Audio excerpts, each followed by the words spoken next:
Hey everybody, welcome to Obscurities in miniature, and today, boy do I ever have a treat displayed in front of you.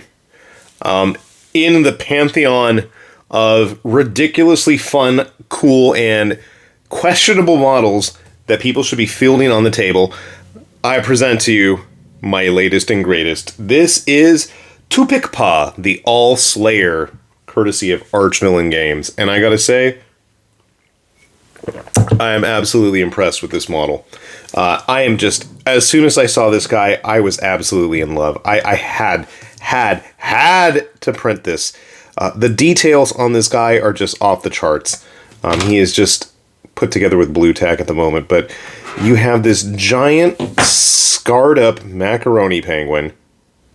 And I mean scarred, he is cut up all over.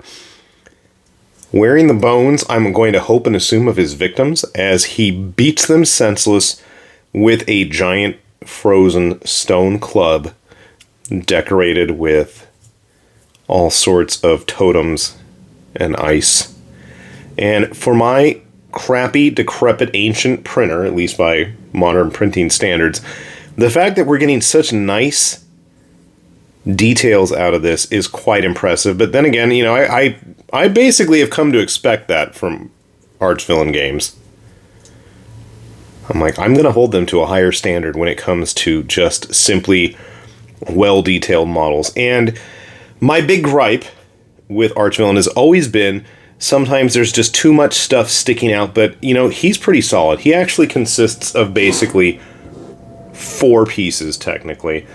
The main penguin, tupik-pa here, his big ol' club, all of which is solid. None of this is hollow. This is just a big, manly model here.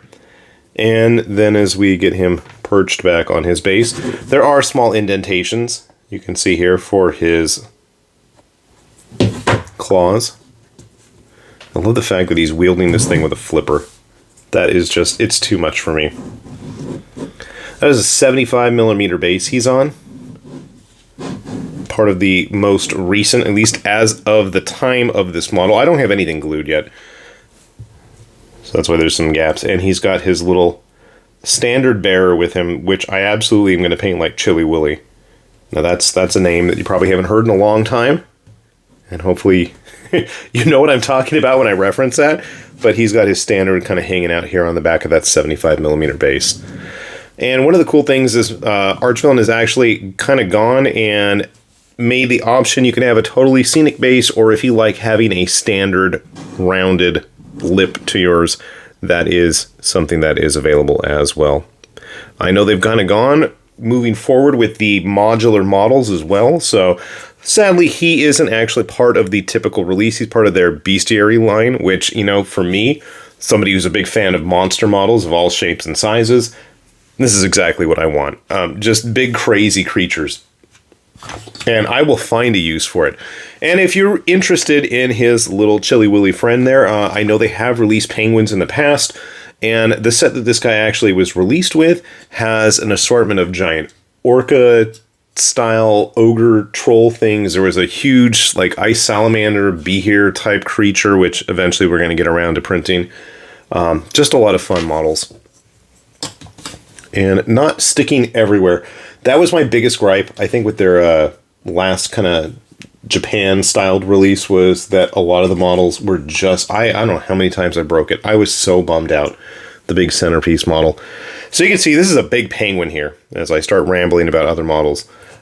Definitely going to be a centerpiece-style model if you wanted to have a bunch of big, burly penguins.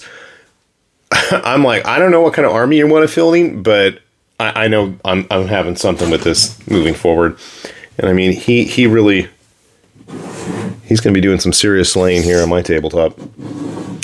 Another one of the classic Archvillain. This guy was one of the very first I think I ever saw that I ever filmed. I don't remember his name off the top of my head, unfortunately, but I did the fantasy version, which unfortunately my wife knocked off of the shelf when she was dusting one time and was deeply apologetic, but it's okay. He's been rebuilt in his cybernetic form, and I do have his wings. I just haven't attached them because it's going to be a pain to paint, but one of these days we'll get around to him. So even with the big impressive centerpiece models on their 100mm bases. You can see here tupik-pa is going to really put on quite the show, as he's got all of his surrounding friends here ready to do battle with him. But he is named the All Slayer for a reason, I imagine. I don't know if that eye should be like blood red by the time I'm done painting it.